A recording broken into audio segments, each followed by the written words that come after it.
Merci beaucoup, Monsieur le Président. Chers collègues honorables députés, ma leen di nuyu di rafetlu ndaje bi ba nga xam ne tey ñu ñëw pour examiner suñu règlement intérieur et ñu defee ko ci anam bu nga xam ne président de l'Assemblée nationale moo mettre en place avec l'aval du bureau un comité ad hoc. Ci comité ad hoc boobu on m'a fait l'honneur de me nommer, de me désigner président. Ma ànd ceeg samay collègues la présidente du groupe parlementaire Takku Wallu, le représentant des non-inscrits, monsieur l'honorable Tafsir Thioye, le 5e vice-président Amadou Ba, le président de la commission des lois, Maître Abdoulaye Tall, ainsi que les membres de l'administration parlementaire, notamment le secrétaire général adjoint, le directeur de cabinet du président de l'Assemblée nationale, le directeur des services législatifs et ses collaborateurs, ainsi que les assistants parlementaires, je peux citer notamment Charles Sow, qui nous ont accompagnés dans ce travail-là, ainsi que des experts externes. Donc pendant le délai qui nous avait été fixé était un délai de 2 mois et demi. Donc vu l'ampleur du travail, nous n'avons pas pu le respecter. Nous avons sollicité du président de l'Assemblée nationale une dérogation pour mën a yeggali liggéey bi. Donc di sant Yàlla bu baax, di remercier également tous nos collègues pour cette confiance que vous nous avez accordée. Parce que yaakaar naa ci comité ad hoc bi ñu toog ci Assemblée nationale bi député yu fi teew yépp mënoon nañu participer à ce comité ad hoc là. Parce que liggéey bu ñu def également on l'a fait en leur nom. Tey ñu ñëw nag soumettre leen ko,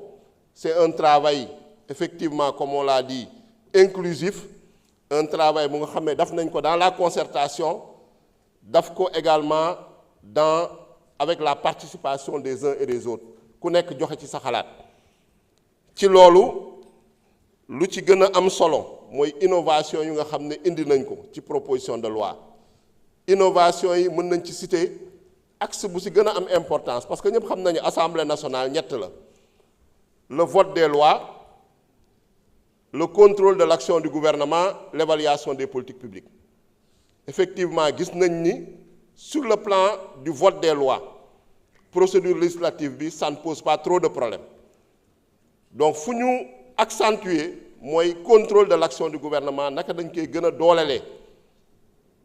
mooy dooleel commission yi, yokk effectif commission yi, donc jóge ci 30 dem ci 35 membres, dooleel également commission d'enquête yi parlementaire, gën leen jox ay moyens d'investigation, gën leen jox gëdd ku ñu convoqué nga xam ne da nga war a am obligation ñëw parce que institution moo la convoqué. Donc loolu moo nekk ci réforme bi. Beneen bi tamit ci contrôle de l'action du gouvernement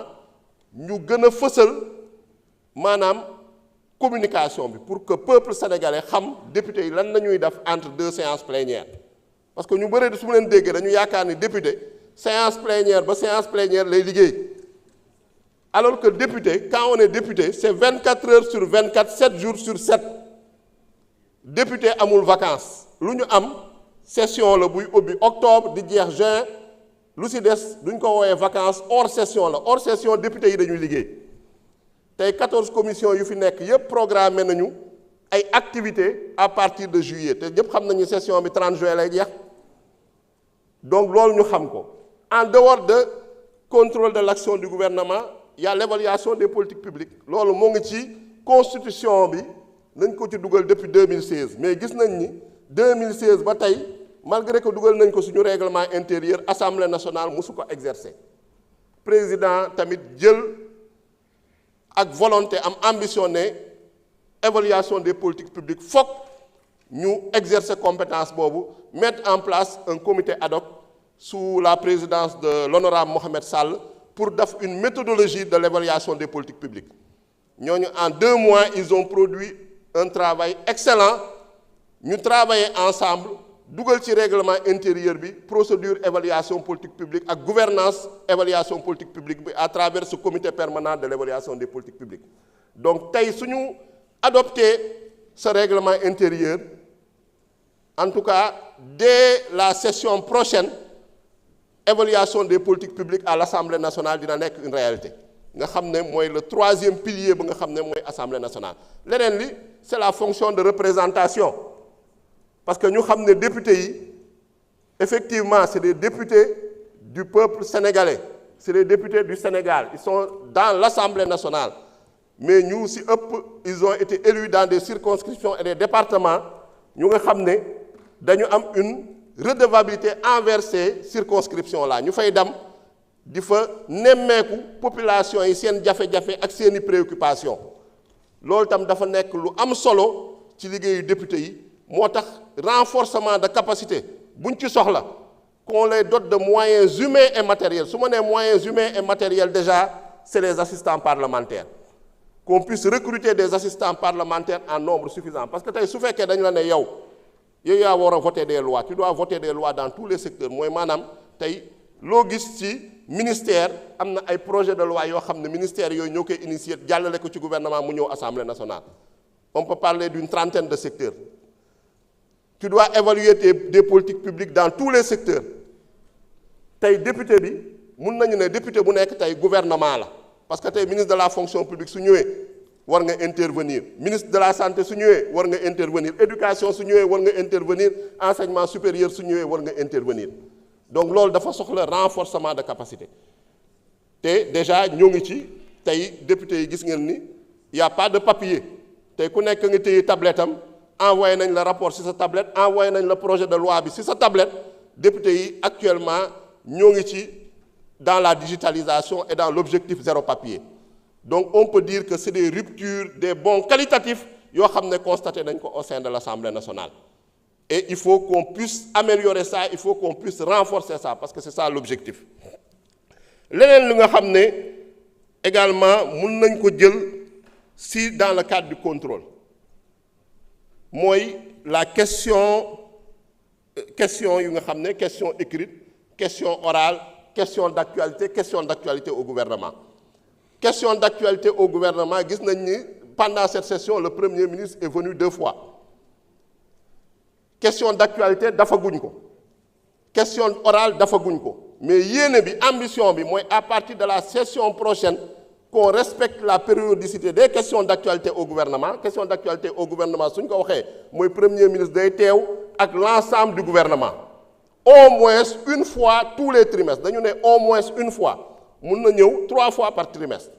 mais dañu ne au moins une fois pour être réaliste parce qu'il faut qu'on respecte également notre règlement intérieur question orale ñu ne au moins une fois par mois question d'actualité ñu ne au moins une fois par mois l'objectif nag c'est d'appliquer ce règlement intérieur là sinon suñ ko deful yaakaar naa ni commission des délégations nga xam ne moom moo am responsabilité di contrôler l'exécution des lois votées mun na dal suñu kaw balaa muy dem seeti yeneen ministères yeeg yooyu donc loolu je pense que c'est extrêmement important donc ce qui veut dire que tey toutes ces réformes là wax nañu la chaîne parlementaire ça permet que tey ñuy xam lu xew ci commission yi retransmettre les débats en commission retransmettre les commissions d'enquête parlementaire débats yi Sénégalais yi xam exactement députés yi lan nañu liggéey ñuy suivre députés yi dans leur circonscription l'excellent travail qu'ils abattent dans leur circonscription Sénégalais yi également mun ko xam donc pour vous dire que ce règlement intérieur là va permettre d'améliorer le fonctionnement de l'Assemblée nationale le reste nag c'est ku nekk sa responsabilité individuelle mais d'ores et déjà on peut dire que en tout cas réforme ñu def ci session bi c'est à travers un travail collégial un esprit d'équipe parce qu'on peut dire mun nañu ne tout seul on peut aller plus vite mais ensemble on va plus loin loolu mooy la réalité donc assemblée bi lu ñu gëm ni mooy déjà à travers cette première session parce que c'est une session inaugurale on a des députés yoo xam ne ñu ci ëpp bii mooy seen première expérience parlementaire mais énergie bu ñu fi gis envie bu ñu fi gis ambition bu ñu fi gis on peut avoir de l'espoir que cette assemblée-là sera la meilleure assemblée inchallah de toutes les législatures qui sont passées on a cet espoir-là on a cette ambition et on prend cet engagement devant le peuple sénégalais parce que loolu moo ñu fi indi loolu nañ ñu falee di gërëm ñëpp di sant ñëpp di féliciter également ñëpp pour cet excellent travail. Je vous remercie. Jërëjëf,